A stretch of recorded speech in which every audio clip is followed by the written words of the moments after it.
All right, so we have a change in representation in Major League Baseball with a significant free agent, Brig. Yeah, we Carlos do. Correa has changed.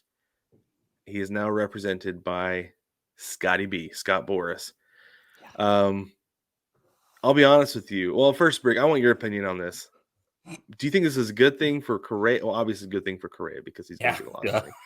But do you think this is a good thing for baseball, for free agency? You asking me if Scotty B's good for baseball? Because no, the answer I Well, don't think no, is no. specifically Correa. Specifically Correa having that Just representation. kidding. I'm That's just what I kidding. want to know. Yes, it is a good move for him, but it is also all up in the air until we get this new CBA figured out. That's the only thing. I wonder why he made this decision to sign with anybody now, knowing that lots of things are going to change. But you know what? At the end of the day, regardless of whatever changes, Scotty B and his team of whatever minions, lackeys, what do you call little demon helpers? Anyway, that's those people.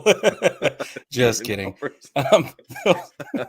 That group of people they're really good at what they do, and they're very effective and they're very capable. So whatever curveball Major League Baseball throws at them, whatever the players union decides, whatever the new CBA looks like, they're going to figure it out. Then they're going to find a slick way around it. And then we're going to be back to another CBA arrangement. It's all going to be driven by Scotty B's greed. So we're going to end up in Carlos Correa is going to end up in a good shape no matter what by going with Scotty B. And as much as we, have him as the villain of our story very often, it's true that they're very good at what they do.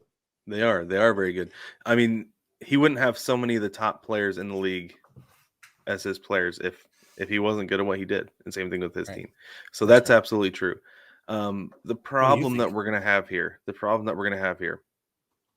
is that there are going to be multiple suitors for Correa, because it's not uncommon that a Scott Boras client goes into negotiations and there's nobody else bidding, and they just sit and they sit and they sit. They fake phone calls, they fake suitors, they fake interest, and the teams are just like, well, we've got to sign the guy, so let's just do it.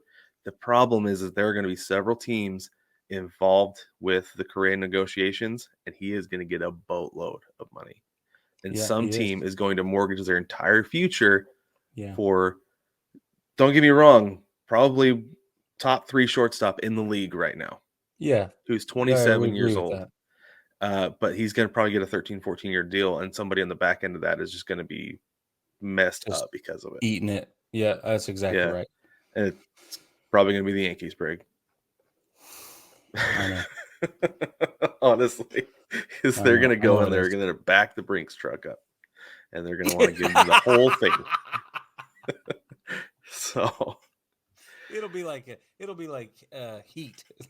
Like, here comes Val Kilmer and Tom Sizemore. They got their ARs out. Al Pacino's chasing them down the street. You're right. That is what it's going to be like.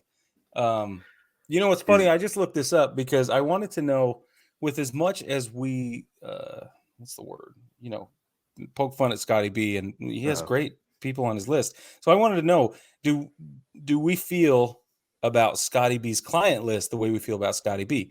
Obviously, the gold standard is Alex Rodriguez, and in that vein where we're like, ugh, to both of them, at some level. But sorry, A-Rod, but still supporting you. But I wanted to know what the rest of the list looked like, so I just looked it up. Here you go. Juan Soto, I don't hate that guy. Max Scherzer, great. Bryce Harper, great.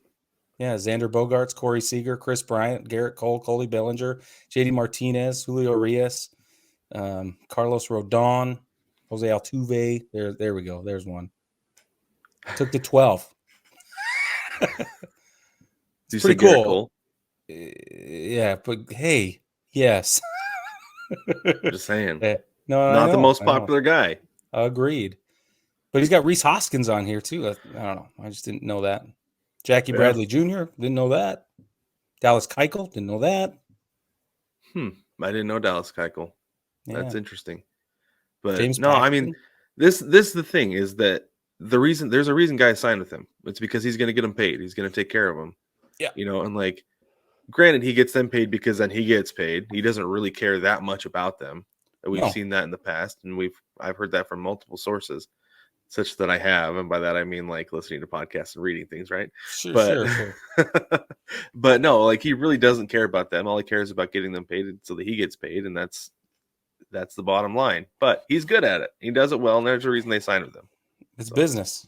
yes, That's exactly. That's what it's about. So we just Yep. happen to have some bleeding hearts.